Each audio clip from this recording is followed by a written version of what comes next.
नमस्कार। आप देख रहे हैं ब्रेकिंग बिहार। अभी हमारे साथ हैं राष्ट्रीय लोक जनशक्ति पार्टी के बिहार के प्रदेश प्रवक्ता चंदन सिंह। चंदन सिंह, लगातार इन दिनों आपके राष्ट्रीय अध्यक्ष केंद्रीय मंत्री पशुपति कुमार पारस का दौरा बढ़ रहा है, क्षेत्र में दौरा बढ़ रहा है, बिहार में कई जगह उनका कार्यक्रम है जहां तक हमारी जानकारी है। आखिर इस दौरे के पीछे कोई वजह है, कोई बेचैनी है, क्या बात है?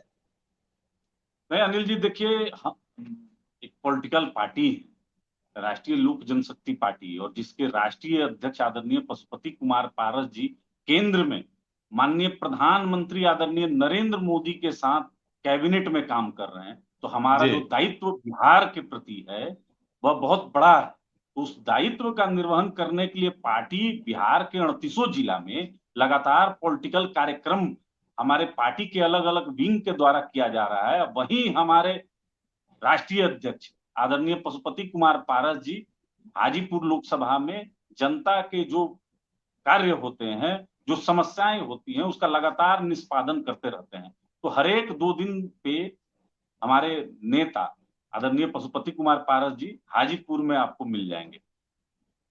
जी आपकी पार्टी राजनीतिक पार्टी है, इसमें कहीं कोई शक थोड़ी है। आप लोग प्रधानमंत्री जी के साथ हैं, और सिर्फ साथ ही नहीं है, बहुत ज्यादा प्रिय भी हैं केंद्रीय मंत्री। इन दिनों की अगर आप विगत 2 महीने 3 महीने पहले की घटनाएं सब उठाकर देखेंगे तो पशुपति कुमार पारस मोदी जी के पसंदीदा मंत्रियों में से हैं।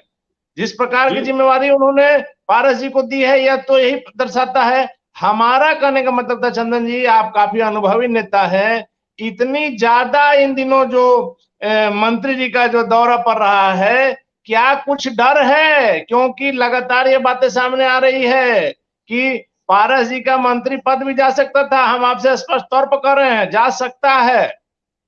अनिल जी, देखिए 1977 से आदरणीय पशुपति कुमार पारस जी हाजीपुर की सेवा करते आ रहे हैं, और जी। लगातार जब स्वर्गीय संस्थापक पद्म भूषण देश के दूसरे अम्बेडकर स्वर्गीय रामविलास पासवान जी भी चुनाव हाजीपुर से जब लड़ते थे, तो बूथ मैनेजमेंट से लेके जनता की जो समस्याएं होती थी उसका बिहार में और हाजीपुर में रहकर आदरणीय पशुपति कुमार पारस जी ही निष्पादन करते थे उस समय जी। भी। और जब आखिरी समय आया तो अब आप कह लीजिए कि एक दैवीय शक्ति था स्वर्गीय पासवान जी में, उनको आभास हो गया, और पशुपति कुमार पारस जी को बुलाकर उन्होंने कहा कि पारस अब तुम हाजीपुर का दायित्व संभालो। और अपने रहते हुए में 2019 में आदरणीय रामविलास पासवान जी पशुपति कुमार पारस जी को हाजीपुर से चुनाव जितवाकर सदन पहुंचाने का काम किया। तो जी। अपना राजनीतिक उत्तराधिकारी तो उसी समय वो तय कर दिए कि कौन है। अब इसमें कहाँ कोई दो मत है। अब जो लोग चिल्ला रहे हैं और अफवाह फैला रहे हैं कि वो मंत्रिमंडल में जा रहे हैं, हम लोग बहुत लंबे समय से सुन रहे हैं। तो इसमें कहीं कोई दो राय नहीं है कि माननीय प्रधानमंत्री जी के बहुत चहेते मंत्री हैं आदरणीय जी। पशुपति कुमार पारस जी, और जो मंत्रालय खाद्य प्रसंस्करण मंत्रालय ये संभाल रहे हैं वह 2023 में आप समझ लिए कि विश्व के मानचित्र पे है, मिलेट ऑफ द ईयर है। और लगातार food park, mini food park, और हाजीपुर में एक जिस तरीके से रेलवे का एक जोनल ऑफिस खोला गया था, उसी तरीके से उसी तर्ज पे खाद्य प्रसंस्करण मंत्रालय का एक वहां पर जोनल ऑफिस खोला गया है, जिससे हाजीपुर के नौजवानों को, किसानों को, महिलाओं को फायदा होगा। तो लगातार रात दिन हाजीपुर की सेवा करने में आदरणीय पशुपति कुमार पारस जी लगे रहते हैं। इसमें कहाँ कोई दो राय है। अगर कोई चंदन जी। ये सोचता है चंदन जी। जी। अनिल जी अगर ये कोई सोचता है कि माननीय पशुपति कुमार पारस जी का कुर्सी कोई दिगा देगा, तो वो भ्रम में है। अंगद के तरफ पैर जमाए हुए हैं आदरणीय पशुपति कुमार पारस जी, कोई हिला नहीं सकता है। लेकिन लेकिन आपने जिन बातों का जिक्र किया है, इनमें से कई बातों के समय हम खुद गवाह थे। जब पारस जी का प्रोग्राम था, चाहे फूड प्रोसेसिंग के क्षेत्र में हाजीपुर में हो या और भी, लगातार उनके प्रोग्राम को हम कवर करते हैं, हमने देखा है। लेकिन उत्तराधिकारी जो होगा वो बेटा होगा, भाई होगा, इस पर भी प्रश्न चिन्ह है। और सबसे बड़ी बात है कि जब से चिराग पासवान ने हाजीपुर से चुनाव लड़ने की बात कही है, चंदन जी, आपके खेमे में भी बेचैनी है। देखिए अनिल जी, अगर चिराग पासवान जमुई से अगर भाग रहे हैं तो आप समझ लीजिए, चूंकि आप भी गवा रहे हैं कई इंटरव्यू का चिराग पासवान के, जिसमें जी बिहारी फर्स्ट का उन्होंने जिक्र किया कि हम जी इस तरीके का बिहार बनाना चाहते हैं। तो क्या हाँ। पिछले 9 साल में जमुई का विकास आपने किया? अगर आप नहीं किए और जमुई की जनता आपका लापता का अगर पोस्टर लगाती है आपके संसदीय क्षेत्र में, तो यह दुर्भाग्य का बात है कि आपके रहते वहां का विकास नहीं हुआ। तो किस मुंह से आप बिहार फर्स्ट, बिहारी फर्स्ट की परिकल्पना की बात करते हैं? आपको तो लेकिन लेकिन एक लोकसभा क्षेत्र का विकास करके उस मॉडल को बिहार और देश के सामने रखना चाहिए था और बताना चाहिए था कि ये मॉडल है, इस तरीके का हम बिहार बनाना चाहते हैं। लेकिन जी आप जब जमुई से भागकर हाजीपुर ये कह रहे हैं कि मेरे पिता की कर्म भूमि थी, तो आप तो 2019 में जमुई से जब आप सांसद बन रहे थे, उसी समय आदरणीय पशुपति कुमार पारस जी हाजीपुर से सांसद बन रहे थे। जी तो आपने उस समय क्यों नहीं विरोध किया? तो अब आप देख लिए हैं कि जमुई से आप चुनाव जीत नहीं सकते हैं। तो आप समझ लीजिए अनिल जी कि जो सांसद 2 बार चुन के आया हो जमुई से और वो छोड़ के अपना संसदीय क्षेत्र भाग रहा हो, तो क्या गारंटी है कि कल को वो हाजीपुर से नहीं भागेगा? वही चिराग पासवान है ना, जब स्वर्गीय रामविलास पासवान जी का पार्थिव शरीर बिहार आ रहा था और आदरणीय पशुपति कुमार पारस जी ने आग्रह किया कि कर्म भूमि रही है हाजीपुर, और हाजीपुर को स्वर्गीय पासवान जी मां का दर्जा देते थे, तो एक जी बार हम जी लोग को हाजीपुर में इनका पार्थिव शरीर को रखना चाहिए, वहां पर हम लोग को घुमाना चाहिए, क्योंकि वहां की जनता ने देश में पासवान जी का नाम रोशन किया और पासवान जी ने हाजीपुर का नाम रोशन किया। जी लेकिन चिराग पासवान तैयार नहीं हुए। ये वही चिराग पासवान है ना, जो अपनी बहन को एयरपोर्ट के अंदर घुसने नहीं दिए और स्वर्गीय पासवान जी का अंतिम दर्शन नहीं करने दिए। बहुत कुछ हम लोग बोलना नहीं चाहते अनिल जी, लेकिन अगर मुंह में कोई उंगली डालेगा तो बोलेंगे। और लेकिन लेकिन हाजीपुर में लेकिन अगर चंदन चिराग, जी सुन लीजिए, हाजीपुर में अगर चिराग पासवान उतरते हैं तो हरा के उनको भेजा जाएगा। चलिए हरा के भेजा जाएगा, यह तो वक्त बताएगा चंदन जी। लेकिन आपने जो घूमने की बात कही, आप खुद उनकी पार्टी में रहे हैं, आप पुराने लोजपा से जुड़े हुए हैं, आप जो शुरुआती दौर से रहे हैं, वैसे में हम आपको बताना चाह रहे हैं कि चिराग पासवान हो, पशुपति कुमार पारस हो, इनका जो परिवार है वो किसी एक सीट के लिए नहीं है, लगातार पूरे बिहार के लिए, देश का स्तर पर इन लोगों का नाम है। इनके पिताजी स्वर्गीय रामविलास पासवान जी का नाम है।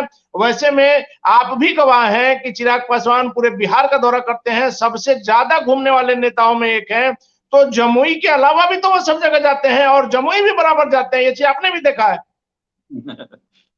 देखिए अनिल जी, जो व्यक्ति प्रधानमंत्री के लोकार्पण कार्यक्रम में, जब नई संसद का लोकार्पण माननीय प्रधानमंत्री जी कर रहे थे और विपक्ष सड़कों पर था, विपक्ष चिराग जी ने अपना समर्थन दिया था। लगातार सड़क पर आंदोलन कर रहा था और जदयू आरजेडी के लोग धरने पर बैठे थे। उस समय देश के वो तमाम गठबंधन के लोग जो माननीय प्रधानमंत्री जी की नीतियों का समर्थन करते हैं, वो एचडी देवगौड़ा तक और कई देशों के राजदूत और विश्व का सारा जो मीडिया हाउस है वह नई संसद पर फोकस था। उस समय अगर चिराग पासवान बिहार आकर अगर अपने आवास में अगर सोए रहते हैं, तो कहीं ना कहीं सशरीर आपने विरोधियों के साथ आप खड़ा होने का काम किए। आप नहीं, समर्थन एक पत्र को देते आवास हैं। में सोए नहीं थे, नालंदा में उनका प्रोग्राम था उस दिन। आप अनिल जी जानते हैं ना कि लगातार जब संसद में कोई इंपॉर्टेंट बिल पास होता है, बहस होता है, उस समय चिराग पासवान गायब रहते हैं। क्यों? आपने कभी प्रश्न किया है कि नए संसद का लोकार्पण कोई छोटा मोटा कार्यक्रम नहीं था? नए संसद नहीं, का वो इसमें इसमें इतिहास इसमें जदयू में नेता दर्ज ही थे। है, राज्यसभा के गुलामी की उपसभापति जंजीर, हरिवंश जी ने भी एक अनिल जी, हरिवंश गुलामी जी की ने भी जंजीर एक तोड़कर मिसाल पेश की। देश जब नए चंदन जी, संसद में प्रवेश चंदन कर जी, रहा था, उस समय चिराग पासवान को वहां पर मौजूद होकर और माननीय प्रधानमंत्री जी को कहीं ना कहीं समर्थन करना चाहिए था, लेकिन वो बिहार में रहकर उस नए संसद में उपस्थित ना होकर कहीं ना कहीं विरोधियों के साथ खड़े होने का काम किए हैं। आज आपका के भी आपका अगर आप कहना है, दैनिक जागरण आपका का कहना अखबार है देखिएगा कि अनिल जिस जी, प्रकार से आप प्रबुद्ध पत्रकार हैं, आप प्रबुद्ध पत्रकार हैं। आज अगर दैनिक जागरण के लेख में आप देखिएगा तो चिराग पासवान 2 नाव की सवारी कर रहे हैं। एक तरफ नीतीश कुमार के खिलाफ बोलकर भारतीय जनता पार्टी की सहानुभूति बटोरना चाहते हैं और दूसरे तरफ तेजस्वी के नजदीक जाकर कहीं ना कहीं महागठबंधन में भी अपना अवसर तलाश रहे हैं। तो ऐसे छद्म भेषियों से भारतीय जनता पार्टी को सतर्क रहने की जरूरत है। और जो व्यक्ति प्रधानमंत्री के नोटबंदी पे प्रश्न उठाता हो, जो झारखंड में जाके भारतीय जनता पार्टी को हराता हो, जो उत्तर प्रदेश में 100 सीट पर चुनाव लड़कर भारतीय जनता पार्टी को हराने का प्रयास करता हो, जो बंगाल में ममता बनर्जी का जाकर समर्थन करता हो चुनाव लड़कर, तो ये हम लोग जानते हैं कि चिराग पासवान राजनीति के एक अबोध बालक हैं, जिनका राजनीतिक समझ शून्य है और बराबर हर स्तर पर हम लोग विरोध इस तरीके के एरोगेंस वाले और अहंकारी व्यक्ति का हम लोग करते हैं। राजनीति में सुचिता के लिए बहुत स्थान है अनिल जी, लेकिन सिर्फ अपने अहंकार की वजह से अगर आप कहिएगा कि उस मंत्रिमंडल से हमारे चाचा को निकालिए, हमको इतना सीट दीजिए, तो आप जानते हैं कि अगर ये लोकसभा में आज बैठे हैं तो आदरणीय पशुपति कुमार पारस जी की देन है। अगर जमुई में वो बूथ मैनेजमेंट नहीं किए हुए रहते, प्रचार नहीं किए हुए रहते, तो आज चिराग पासवान शायद संसद में नहीं बैठे रहते। लेकिन चंदन जी अगर लोकसभा में पहुंचे हैं, इसमें पारस जी की देन है, तो आपको यह भी मानना होगा कि आज पारस जी भी, आपके जो राष्ट्रीय अध्यक्ष हैं, केंद्रीय मंत्री पारस जी भी जिस स्थिति में है, इसके लिए स्वर्गीय रामविलास पासवान की देन है। देखिए, 3 भाई अनिल जी, 3 भाई, बड़े भाई स्वर्गीय रामविलास पासवान जी, दूसरे आदरणीय पशुपति कुमार पारस जी और तीसरे स्वर्गीय रामचंद्र पासवान जी, संघर्ष में तीनों लोग साथ में रहे हैं। जब बड़ा भाई नेता बन रहा था, उस समय 2 भाई ले लगाकर और दीवार पे उनका पोस्टर चंदन जी आपसे अलौली से जब स्वर्गीय रामविलास पासवान जी ने सीट छोड़ा, उस समय आदरणीय पशुपति कुमार पारस जी को ही वो सीट दिया, क्योंकि शुरू से राजनीतिक उत्तराधिकारी वो माने और जानते हैं कि आदरणीय पशुपति कुमार पारस जी ही बिहार के दलित और शोषित वर्ग के जो लोग हैं उनके साथ न्याय कर सकते हैं।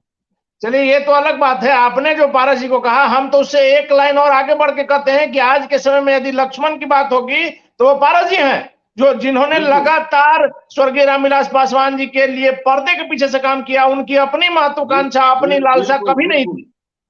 ये बात तो सही है, लेकिन अगर बिहार और देश में अगर लोग जान रहा है तो उसके कर्णधार आदरणीय पशुपति कुमार पारस जी हैं और बराबर पर्दे के पीछे से पार्टी के हर एक नेता को बढ़ाने का काम किए। लेकिन आज जिस तरीके से गाली देने का काम चिराग पासवान करते हैं कि आप मेरे खून नहीं हो सकते हैं, यह बिहार के और देश के तमाम दलितों को कहीं ना कहीं गाली है।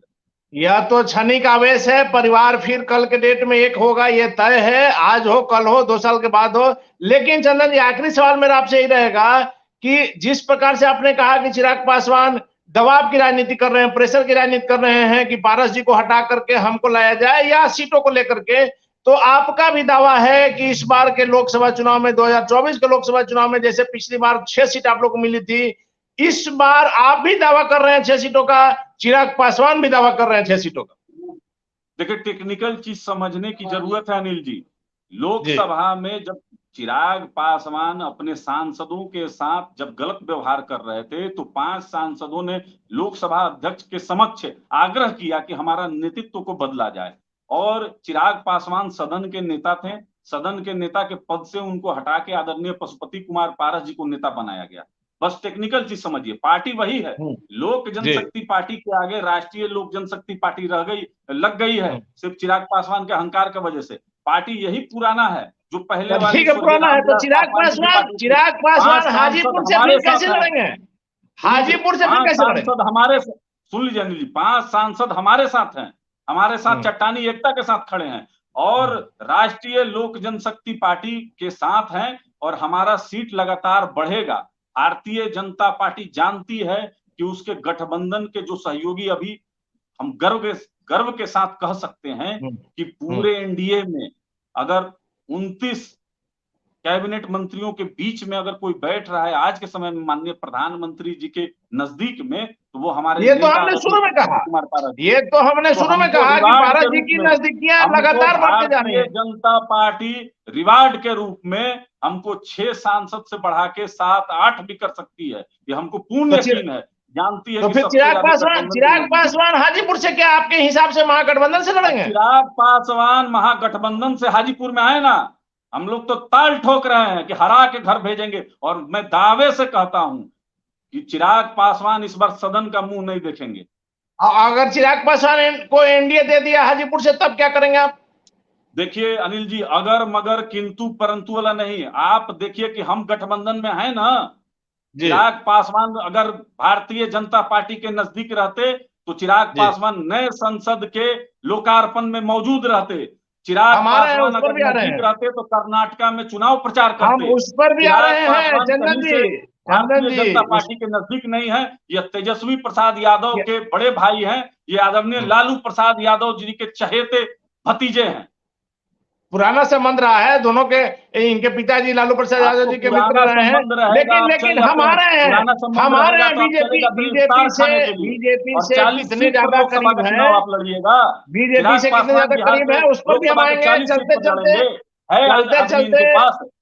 चलते चलते आपसे वो मिलेंगे। लेकिन अभी ओडिशा, आप बताइए कि एक भी कैंडिडेट इनका अपना है, ये उधार में लिए हुए, आज प्रोफेसर अरुण कुमार इनके साथ हैं, इनके पार्टी के हैं। ठीक है, उधार में लिए हुए हैं। ओडिशा में जो रेल दुर्घटना हो गई, आपको याद है, अभी 2 दिन पहले की बात है, ओडिशा में जो रेल दुर्घटना हुई है जिसमें 200 से ज्यादा लोगों के मरने की खबर है। वैसे में जब आपने देखा कल प्रधानमंत्री जी भी वहां पहुंचे हैं, मंत्रिमंडल विस्तार की जो बातें थी वो टल गई, चिराग पासवान भी मंत्री बनने वाले हैं, ऐसे खबर आ रही है।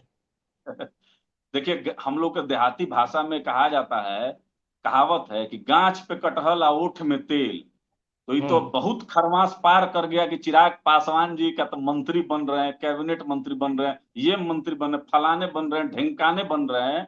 तो ये जो दिवा स्वप्न वो देखते हैं, और कहा जाता है मुंगेरी लाल के हसीन सपने, तो देखते रहे, कहीं कोई दिक्कत नहीं है। लेकिन उड़ीसा में जो ट्रेन दुर्घटना हुआ वो काफी हृदय विदारक घटना थी, और पूरा देश इस दुख की घड़ी में जो मृतक परिवार हैं उनके साथ खड़े हैं, और जो घायल हैं उनको जल्द से जल्द स्वस्थ होने की कामना हम करते हैं। लेकिन इसमें दोषी की पहचान नहीं हो पाई। रेल मंत्री का अभी तक इस्तीफा नहीं हो पाया। सुनिए अनिल जी, सुन लीजिए, पूरे देश में माननीय प्रधानमंत्री जी ने एक अलग उदाहरण पेश किया है कि जीरो ग्राउंड पर वो पहुंचकर और सभी चीज को अपने खुद से देखकर, और जो घायल हैं उनका समुचित इलाज हो, हर चीज का व्यवस्था। घटना दुर्घटना देखिए, कंट्रोल तो मनुष्य करना चाहता है, लेकिन होता है ये, और हर एक शासन में ये हुआ है। ये यूपीए में आज राष्ट्रीय जनता दल लाश पे राजनीति कर रही है और कहती है कि मंत्री को इस्तीफा देना चाहिए। ये हम याद दिलाना चाहते हैं कि 2004 में जब लालू जी रेल मंत्री थे तो इनके कार्यकाल में तो दुर्घटना के साथ ट्रेन में बम ब्लास्ट तक होता था, लेकिन कभी इन्होंने इस्तीफा नहीं दिया। वो एक अलग बात है कि रेल के ही कैंटीन के घोटाले में ये फंसे, लैंड फॉर जॉब मामले में इनके पुत्र फंसे, तो वो एक अलग विषय है। माननीय मुख्यमंत्री जी की पार्टी जनता दल यूनाइटेड भी मांग रही है इस्तीफा। मैं जानना चाहता हूं कि माननीय मुख्यमंत्री जी के रहते हुए गांधी मैदान में रावण दहन में भगदड़ हुई और सैकड़ों लोग मारे गए, गंगा जी में नाव पलटने से लगातार लोग मरते हैं, मिड डे मील में बच्चे जहरीली खाना खाने से मरे, इसी बिहार में जहरीली शराब से सैकड़ों दलित परिवार के लोग मरे। तो लगा अदालतगंज में जो घाट है इसमें छठ के समय दुर्घटना हुई थी। तो ऐसे तमाम घटना हुई है। उस समय तो माननीय मुख्यमंत्री जी नैतिकता के आधार पर तो इस्तीफा नहीं दिए। कहा जा रहा है कि नीतीश कुमार जी जब रेल मंत्री थे तो इस्तीफा दे दिए थे।